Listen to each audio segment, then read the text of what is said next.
بسم اللہ الرحمن الرحیم۔ ایک بار موسیٰ علیہ السلام نے اللہ سے پوچھا کہ یا اللہ، جتنا میں آپ سے قریب ہوں آپ سے بات کر سکتا ہوں، اتنا کوئی اور قریب ہے؟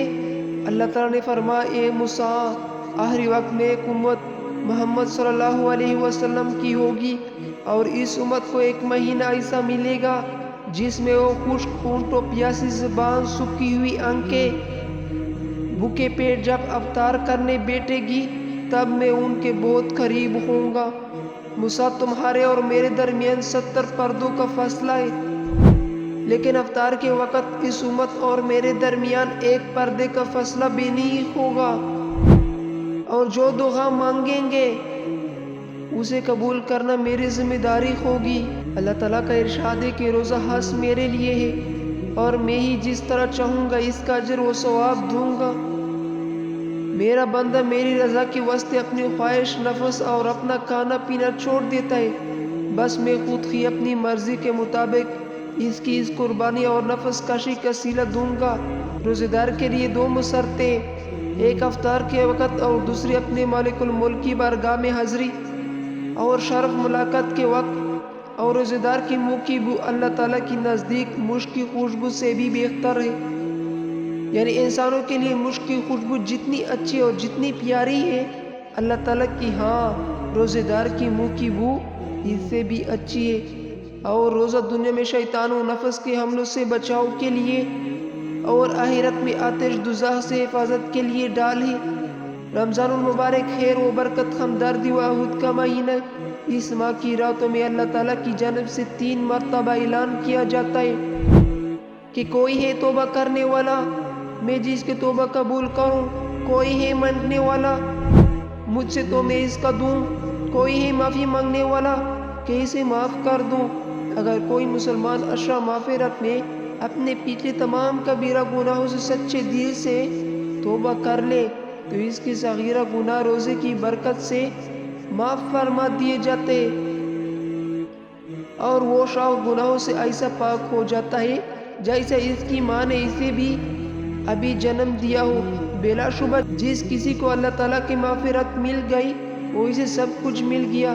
حق تعالیٰ شانو تو اپنے بندوں کو معاف کرنے کی بہانے ڈھونڈتے ہیں۔ جب کسی بندے سے کوئی گناہ سر زیادہ ہو جائے تو اللہ تعالیٰ کی جانب سے اسے مہلت دی جاتی ہے کہ شاید ابھی بھی یہ معافی مانگ لے، شاید ابھی بھی یہ میری طرف رجوع کر لے۔ حدیث مبارک ہے کہ جب بندہ کوئی گناہ کرتا ہے تو آسمان اللہ تعالیٰ سے عرض کرتا ہے اے اللہ تو مجھے اجازت دے کہ میں اس پر ٹوٹ پڑوں۔ زمین کہتی ہے اے اللہ تو مجھے اجازت دے کہ میں اسے اپنے اندر دنسا لوں۔ اس موقع پر مالک الملک کا ارشاد ہوتا ہے اگر یہ تمہاری مخلوق ہے اور تم اس کے خالق ہو تو تمہیں اجازت ہے، اور اگر یہ میری بندے ہیں اور میں ان کا خالق ہوں تو میرے بندے کا معاملہ مجھ پر چھوڑ دو، میں اس بات کا انتظار کروں گا کہ مجھ سے رجوع کر لے اور اپنے گناہوں کو معافی مانگ لے۔ حضرت عبداللہ بن عمر رضی اللہ تعالیٰ عنہ روایت کرتے کہ نبی کریم صلی اللہ علیہ وسلم نے ارشاد فرمایا روزے اور قرآن دونوں بندے کے لیے شفاعت سفارش کریں گے۔ روزے عرض کریں گے اے پروردگار، میں نے اس بندے کو کھانے پینے اور نفس کی خواہش پورا کرنے سے رکا تھا، آج میری سفارش اس کے حق میں قبول فرما۔